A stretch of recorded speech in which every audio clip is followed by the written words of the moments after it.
Hello friends, welcome to the new episode of my channel. আমি অরিত্র। এখন এই ভিডিওর মধ্যে আমরা কিছু লেটেস্ট আপডেটস নিয়ে কথা বলবো। ভিডিও সবচেয়ে প্রথম আপডেটটা হচ্ছে শাকিব খানকে কেন্দ্র করে। তো শাকিব খানের একটি ছবি আসছে বরবাদ বলে, যার ফার্স্ট পোস্টার চলে এসেছিল মোশন পোস্টার টাইপের। তো সেই ছবির জন্য সেই ছবিটার পুরো শুটিং কিন্তু বম্বেতে হয়েছে, ঠিক আছে। বাংলাদেশি ছবি, প্রচন্ড ভাইলেন্ট একটা ছবি হতে চলেছে। তো ছবি তো শুটিং মুম্বাইতে হয়েছে। তো এবার 10th কিংবা 12th 11 জানুয়ারি, 10th 11th 12th এর মধ্যেই আর কি শাকিব খান আবার মুম্বাই যাচ্ছেন এবং ছবির বাকি যে শুটিং সেটা তিনি কমপ্লিট করবেন মুম্বাইতে। এবং আপনাদেরকে বলে রাখি, ছবির কিন্তু অলরেডি 28 দিন শুটিং হয়েছে।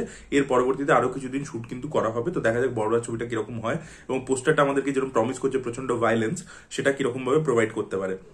এটা ছিল প্রথম আপডেট। দ্বিতীয় আপডেট হচ্ছে ব্ল্যাক প্যান্থারকে কেন্দ্র করে। ব্ল্যাক প্যান্থার যিনি প্লে করতেন চ্যাডউইক বসম্যান, তিনি মারা গেছেন।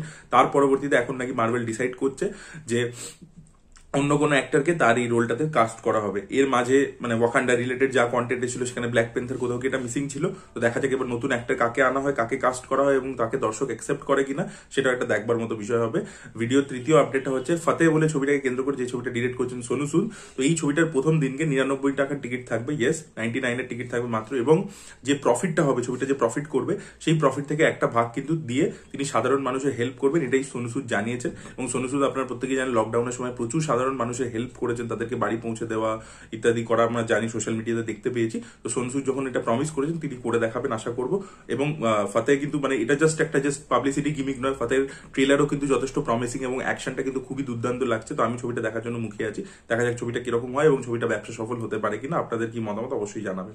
ভিডিও পরবর্তী আপডেট হচ্ছে দেবাকে কেন্দ্র করে। তো দেবার একটা 2 মিনিট 22 সেকেন্ডের ট্রেলার সেন্সরশিপ করানো হয়েছে। দেখা যাক ট্রেলারটা কবে আসবে। ট্রেলারের রিলিজ ডেট সম্পর্কে আমরা জানতে পারিনি, বাট রান টাইমটা এটা হবে। এবার টিজারটা তো খুবই অ্যাপ্রিসিয়েশন পেয়েছে, শাহিদ কাপুরের পারফরমেন্স এবং ওভারঅল যে এনার্জিটা ছিল, সে যেভাবে নাচছিল, সবকিছু মিলিয়ে অ্যাপ্রিসিয়েশন পেয়েছে। দেখা যাক ট্রেলারটা কিরকম রেসপন্স পায় এবং ছবিটা বক্স অফিসে চলে কিনা, সেটাই দেখার মতো বিষয় হবে। ভিডিওর পরবর্তী আপডেট হচ্ছে দে কল হিম ওজি বলে ছবিটাকে নিয়ে। তো এই ছবিরও একটা টিজার আসতে চলেছে সংক্রান্তি উপলক্ষে।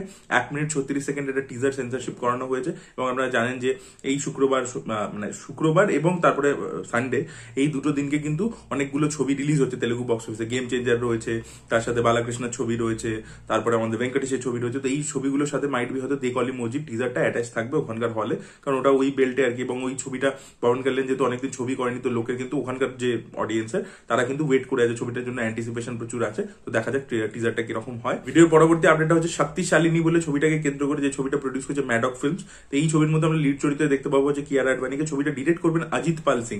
অজিত পাল সিং এর আগে সোনি লিভে একটা সিরিজ করেছেন যেটা খুবই ভালো ছিল, টাব্বার বলে, আপনারা চাইলে দেখতে পারেন। ব্রেকিং ব্যাডের প্রচুর রেফারেন্সেস ছিল। এবং অজিত পাল সিং কিন্তু প্রচন্ড আর্ট হাউস একজন ফিল্ম মেকার। তার আগে উনি পাঞ্জাবি সিনেমাতে কাজ করেছেন এবং খুব ভালো ভালো সিনেমা তৈরি করেছেন।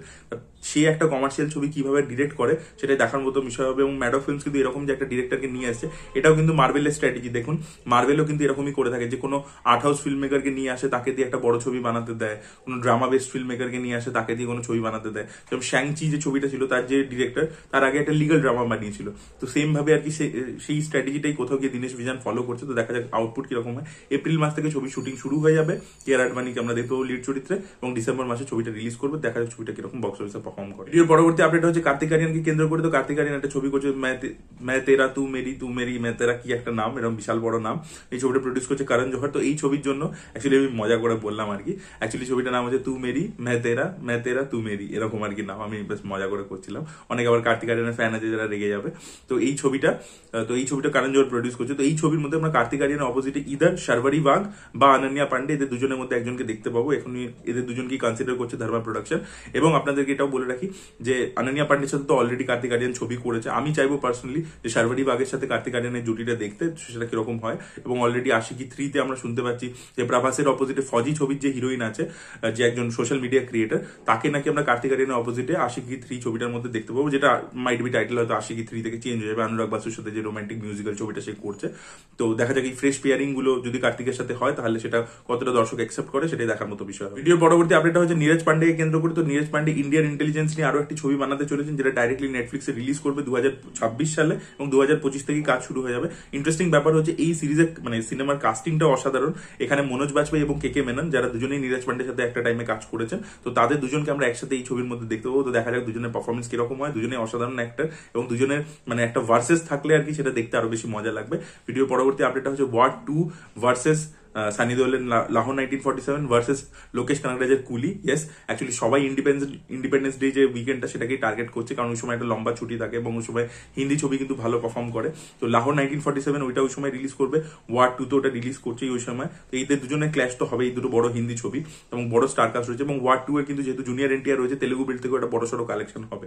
এবার অন্যদিকে লোকেশ কানাগরাজ যে কুলি ছবিটা নিয়ে আসছে, যেখানেও কিন্তু একটা বিশাল বড় স্টার কাস্ট রয়েছে এবং আমির খানেরও ক্যামিও রয়েছে কিন্তু সেই ছবির মধ্যে, এবং প্রতিটা ইন্ডাস্ট্রি থেকেই মোটামুটি রয়েছে। এবং লোকেশ আপনারা জানেন যে স্টার্সদেরকে কিভাবে প্রেজেন্ট করে, এবং লোকেশের ছবি একদম প্রমোশন ছাড়া লিও নর্থ ইন্ডিয়াতে রিলিজ করেও কিন্তু বেশ ভালো একটা কালেকশন করেছিল, যেহেতু এলসিউর পার্ট ইত্যাদি। এবং লোকেশের কিন্তু নিজস্ব একটা ফ্যান ফলোইং আছে, প্লাস রজনীকান্তের ভেট্টাইয়ানও কিন্তু হিন্দি বেল্টে মোটামুটি ভালো পারফর্ম করেছে, সেই ছবিগুলো কিন্তু একেবারেই প্রমোশন হয়নি।